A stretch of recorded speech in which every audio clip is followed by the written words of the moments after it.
If you want to be a follower of Jesus, you have to be a person who believes in life. And one of the real struggles with the sacredness of life is the battle that goes on about abortion and the pain that people feel, especially after an abortion. Stay tuned. We're going to have some real healing going on.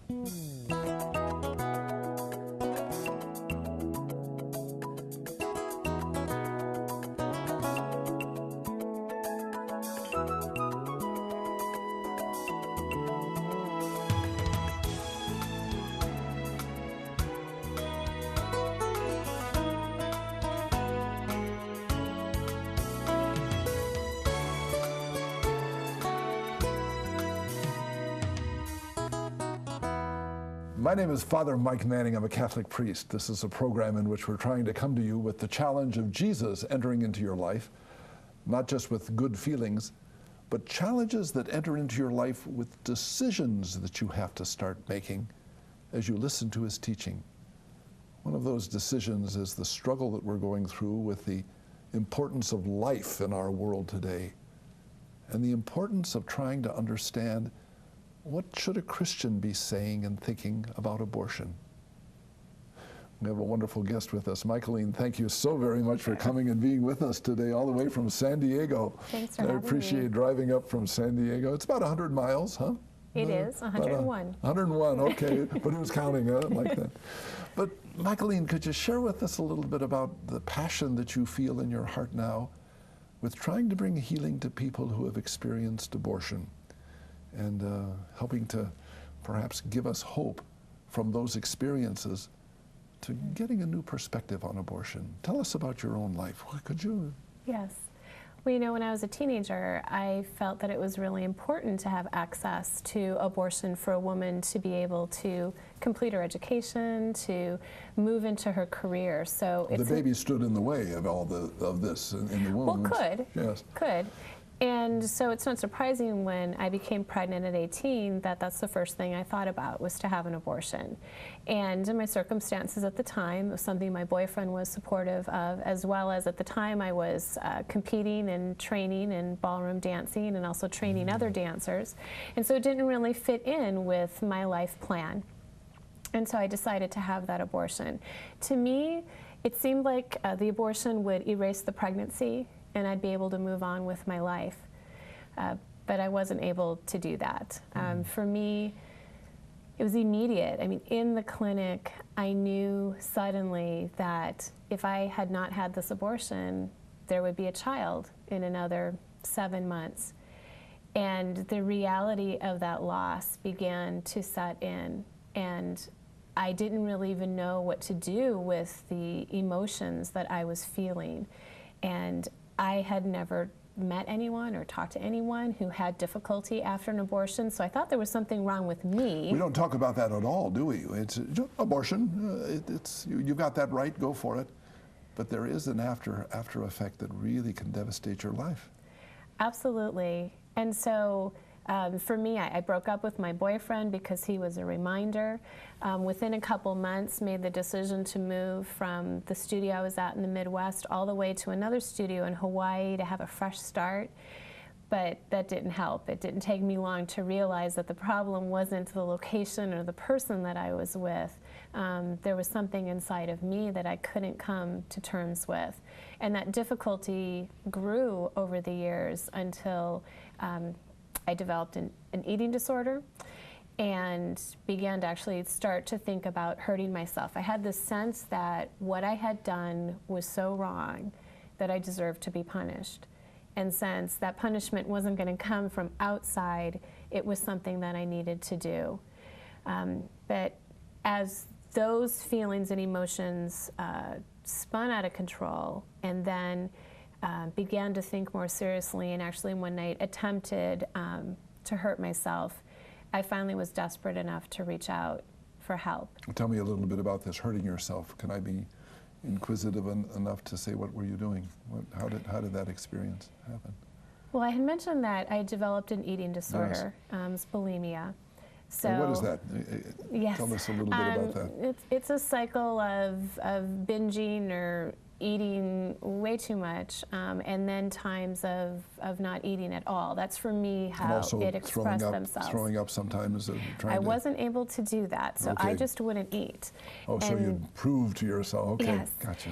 And so, that began to take on a life of its own. And in the process, especially in the binging and in just the excessive eating, it was a way that I could numb out the emotions that I was feeling.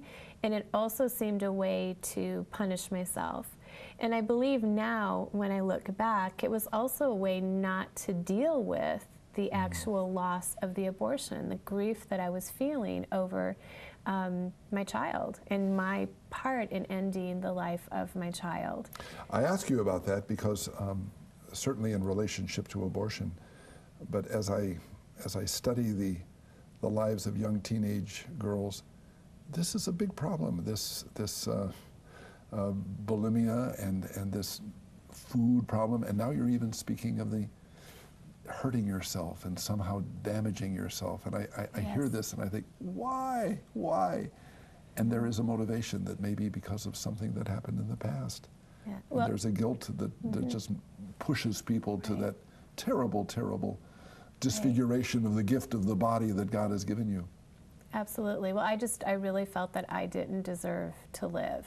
And so there were times when I would be in a cycle of, especially with the binging, that I'd become very angry, almost kind of rage, and that rage would turn into myself. And that's when I just thought I can't take it anymore, and decided that I was going to cut myself, and threw a plate against the wall, and it broke, and I had this moment of thinking, well, I should at least know if it's sharp enough. So tried it on my thumb, and it wasn't working, and I was so disgusted with myself. I thought, I can't even hurt myself. Whoa. I can't even do that right. But I was exhausted. I think there was enough emotion came out. I was just exhausted, and I went to bed. And when I woke up the next morning, the first thing that I was aware of is how much my thumb hurt. And when I looked down, in fact, I had sliced it open, but somehow that night I didn't, and it was God intervening for me. Yes. But I realized that I needed to do something, that if I couldn't do it for myself, I needed to do it for the others who were in my life, that it wasn't fair for them because of the loss that they would go through. And that's what motivated me to reach out. And I had heard of an after-abortion healing group at the church that I was going to. And so I made that call. And what did they say? This is interesting. Now, first of all, it's fascinating that you go through all this time. How much time between the call and the abortion? It was a couple years. Yeah, isn't this amazing? But you really had a feeling that you were all alone, and that there was nobody else out there that had experienced the same thing. I absolutely felt that way. And in the midst of those 2 years, someone invited me to church, which was a very unlikely place for me to show up in. But I thought, well, why not? I'll check it out. And heard about God's forgiveness, and stayed in church. Shocked a lot of my friends that I made that decision. And that was comforting to me to know that God could forgive me for the abortion. But after a while, even though I still believed that I was unable to forgive myself. And I would sit in church on Sunday and think that if the people next to me knew what I had done, would they even want to sit next to me? Yes, they'd probably want to move to another place. Because would they want to shake my hand? Sometimes when I would hear, talk from the pulpit of forgiveness, I would just feel even guiltier, thinking, I can't even do that. I can't even accept that. But again, I stayed isolated and alone, not realizing that if I had reached out, I would have been met with compassion and support and help. But instead, I stayed silent, and I kept that secret to myself. I find it in my life as a priest, dealing with people that are struggling with sin and dealing with things that have happened in their life. Probably the most difficult aspect of our relationship with God is accepting the fact that we are forgiven and that we are loved by God. I know we can talk about, oh, go to church and do this and this and this, but that simple reality, are you with me on that? Does that make sense? Absolutely. That probably the most powerful thing that can happen to us is the surrender, despite all of our sin, to say, okay, you love me, I'm forgiven, and I can start to live a new life. Wow. I know. Did it start to move? And what happened? You're saying that maybe you needed to open the door to try to give service and love to those that perhaps were feeling the same thing you were feeling. Well, when I reached out and I called this after abortion healing group, and the director invited me to a weekend workshop, and I went to that, and it was very painful, but very helpful. And then she suggested... Why was it painful? Explain the pain. It was painful because I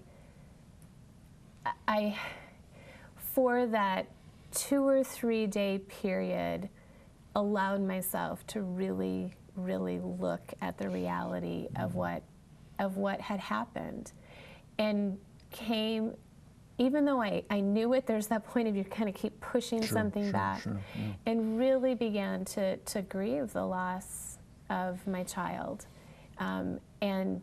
and so that was very painful. And of course, you're going through this with women who have experienced the same thing. So you're not only experiencing your own pain, but you are experiencing the pain of others. But it's very powerful to know that you're not alone. Yes, yes. And to know that there is healing. There's healing available, and that we deserve that's what God wants for us. But you know, it was painful. I mean, there's no way around that. It was a painful time, but also a healing time. And although I wouldn't have said it then, I couldn't see it then, but now I see how significant that time was, how much progress I made in just that one weekend. Listen to this message, if you would, please, and we're going to come right back. We're going to find a beautiful open flower that's blossomed from the experience of the abortion that was so deadening and so painful in your life. Stay tuned, please.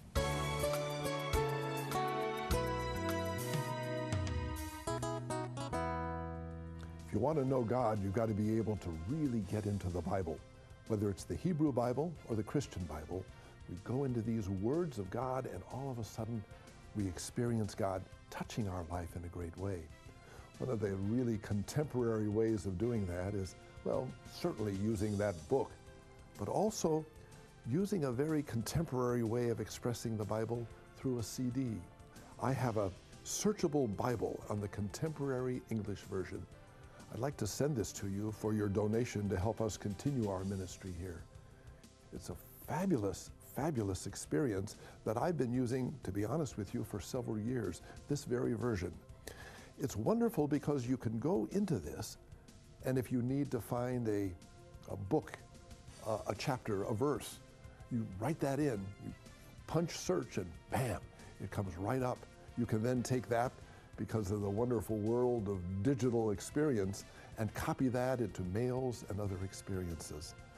This searchable Bible is a Windows experience. Not only does it have the whole Bible, but when you go into this, you can start also to find an encyclopedia. You can find maps. There are several maps that give real clear pictures of what the world is like today and what it was like in the times of Jesus and in the times of the patriarchs. It also gives you a chance of going through the entire Bible in the course of a year, just setting up the course for you, opening up the door of allowing this Word of God to come at you in a fresh and exciting way. Remember, we really need your support to continue our ministry. I'd like to have you receive this for your gift and allow us to be able to share the good news. Please, there's the address, there's the telephone number. Get in touch with us right away.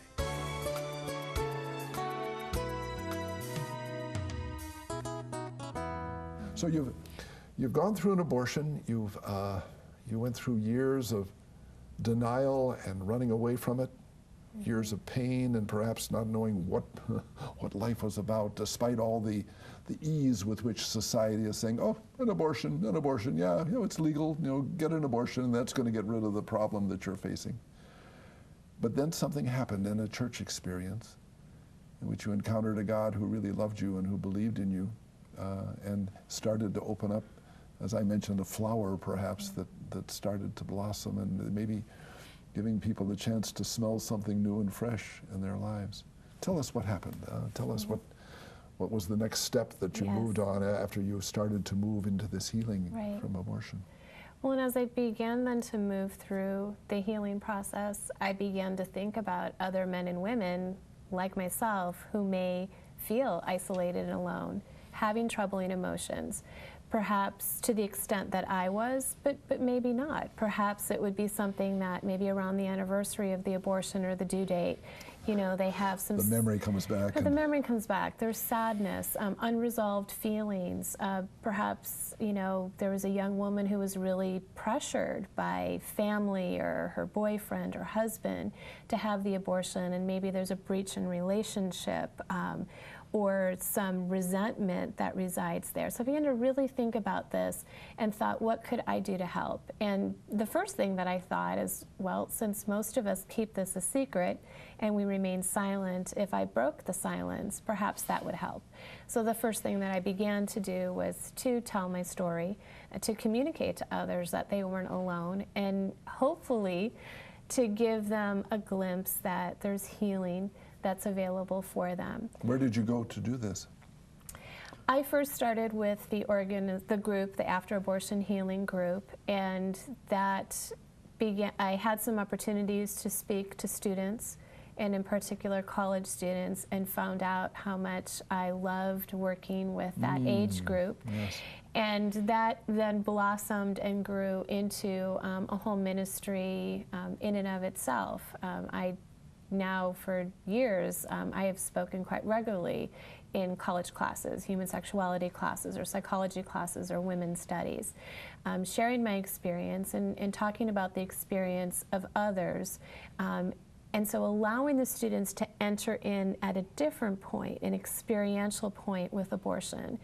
And then I heard their stories. And what happens when you, can you generalize a little bit about when you do go into a college classroom? What's the reaction of the young? We're curious to know what are they saying? How do they react to what you say? It's interesting because before I begin to speak, body language is very different than when I actually begin my comments, because I think there's definitely a bit of defensiveness, and the students have told me that they often have determined that they won't like me before I even begin because of the topic. However, when I share my story, I already begin to see there's a relaxing, there's a listening. The students become very intent, and I always make sure that there's plenty of time for discussions and questions, and they are very eager to share their own stories. Really? They are. And so students will share about their mother's abortions. I think of one young man, you know, just saying that when he was 15, his mom sat him down to have the sexual responsibility talk, and shared that she had had an abortion before him or his brother was born, and how much she regretted that and how much it pained her, and that she doesn't want to see him in that same situation. And he said, you know, he said, well, I took that talk to heart, and I am living the responsibility that my mother was hoping. And he said, but really more than that, I walked away knowing that I had another brother or sister. And something that I think about, like, how would our life be different? And, you know, what would this other sibling be like?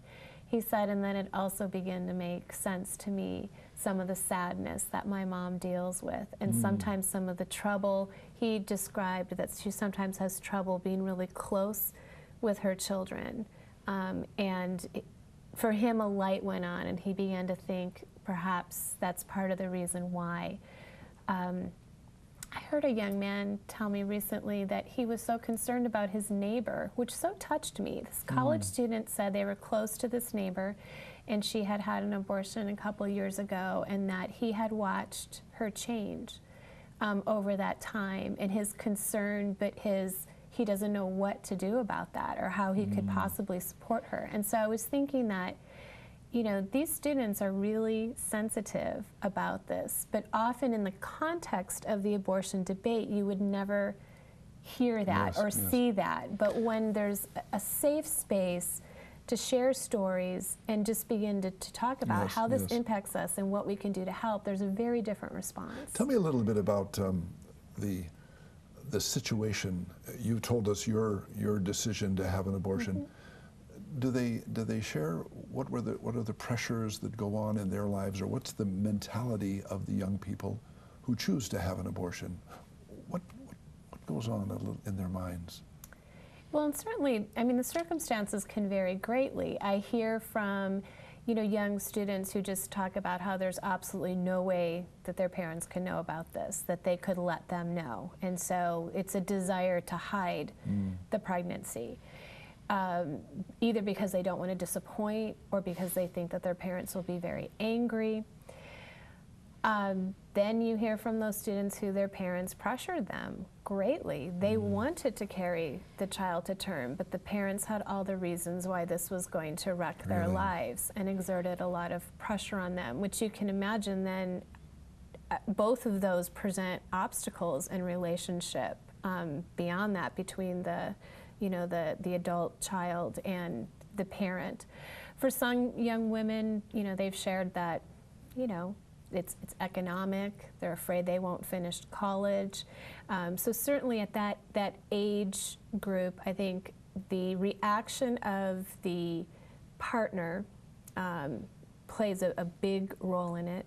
Reaction of family members if they know or if they don't want them to know, and then just, you know, economics for them. Tell me a little bit about the influence of legal decisions of saying, yes, it's okay. I mean, if the law of the land says, yes, it's okay, what factor does that have in their decisions, even though perhaps when they come to church they're saying, no, you shouldn't do this, and yet the reality is, you're free, you can do it, go ahead. Right. How do you react?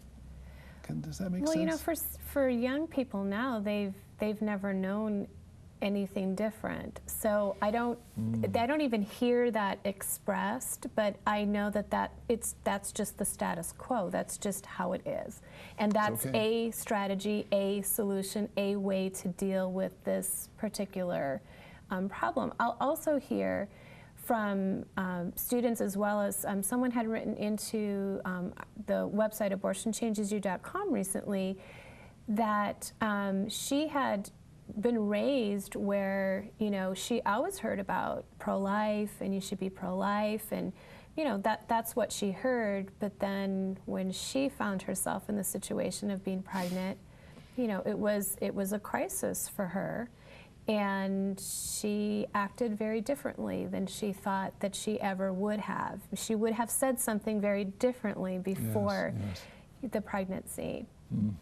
We're gonna spend a little bit of time in prayer. Let's, if we can, just to pray over some of the people that writing into the ministry, but also to pray for those that are home. And maybe if I could ask you during that prayer just to say something to a young girl that maybe is going through the pain of what she's experiencing.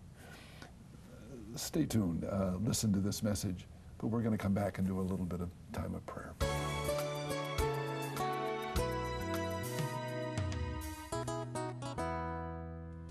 We need your help to be able to share the good news of Christ as we're doing on this program.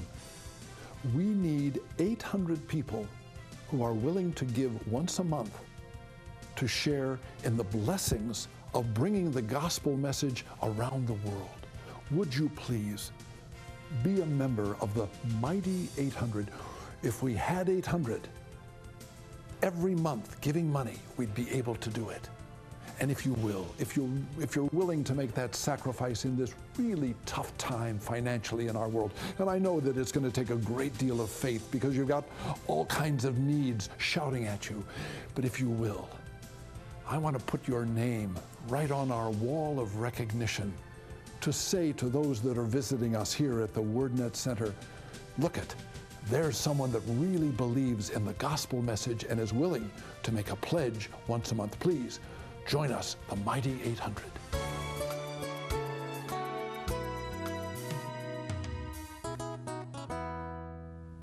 I have a great joy in the ministry because people can communicate not just by watching us and hearing what we're saying, but they can talk back. And they do it through our webpage. And you've got would you tell us about your webpage? Because that's a way that people can get in touch and they can go to our webpage and do that. Tell us, what is the webpage? Absolutely. Well, the website is abortionchangesyou.com, and it was specifically made for men, women, and family members who are having troubling emotions after an abortion. It's a safe place to go. There's some interactive healing content, and there's even an ability to be connected with local healing resources if that's something that they want to do. But you can go anonymously any time of the day or night. That's great about the internet, isn't it? All of a sudden you can do that, and there's nobody going to try to find out where you were and what your address was, but you're going to be able to just share your heart. Please do that. Do that. Get in touch. Get in touch. You can do it through our internet, but abortionchangesyou.com. Oh, let's do that. What happens, Michaeline, is we get wonderful letters from the internet, from our webpage. We even get some people blogging and sharing after they've watched the show and sharing what they're doing. All over the country, people are asking, and Lord, would you bless these people and bless all of their needs, whether it's cancer, whether it's a marriage that's on the rocks, or whether it's difficulties. Please give us your help. Got about a minute, Michaeline. Could you talk to the people at home, and would you give your wisdom and perhaps your prayer to the person? I'll leave you. I'll leave you to talk to them if you would. Okay. Well, I just want to say to anyone watching, man, woman, if you're a family member, if you know someone close to you who's had an abortion and it's something that troubles you, perhaps all the time, or maybe something that you're bothered with occasionally, you are not alone. You are surrounded by hurting individuals who feel the pain and grief of abortion. And so I want to encourage you, you're not alone. And I also want to encourage you to reach out for help and support. We mentioned abortionchangesyou.com, but of course, you can talk to your priest about this. You can reach out to a trusted family member or a friend. It's really important not to walk this path alone, but to have others walk it with you, because there's healing for you. There's hope, there's wholeness.